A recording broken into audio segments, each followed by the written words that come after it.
일제강점기 신일철주금 강제징용 피해자들에 대한 손해배상 책임을 인정한 대법원이 미쓰비시 중공업 강제징용 피해자들에 대한 손해배상 책임도 최종 인정했습니다.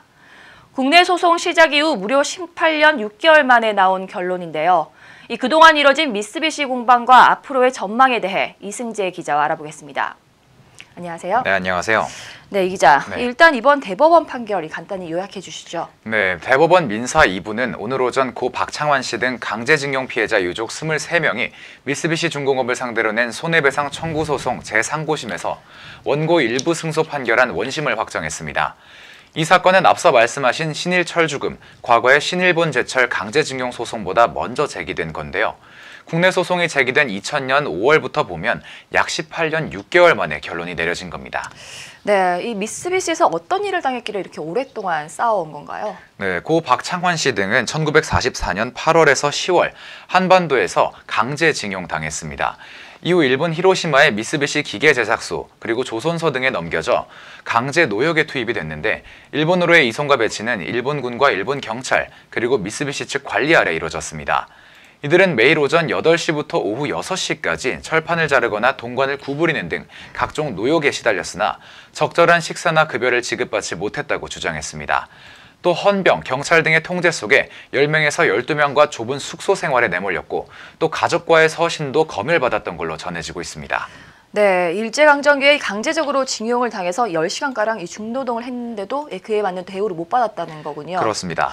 네, 그래서 손해배상을 소송을 했다는 건데 정말 오랜 시간이 걸렸어요. 네. 왜 이렇게 오래 걸린 겁니까? 네, 원래는 국내에서 소송을 내기 전에 1999년 3월에 일본에서 먼저 소송을 냈습니다.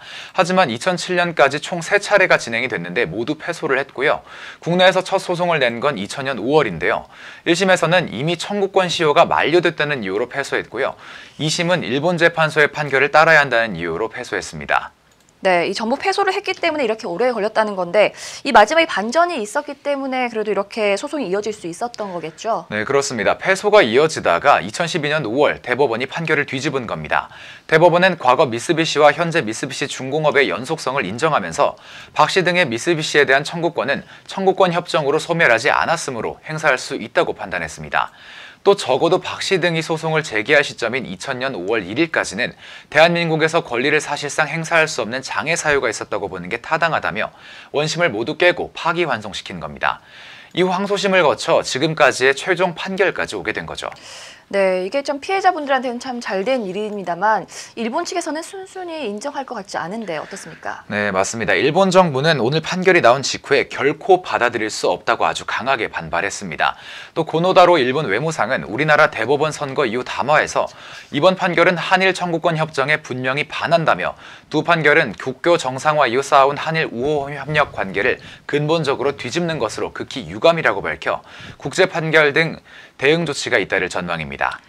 네, 이제 겨우 18년 만에 승리를 했는데 아직도 고난이 남아있다는 생각에 매우 유감스럽습니다.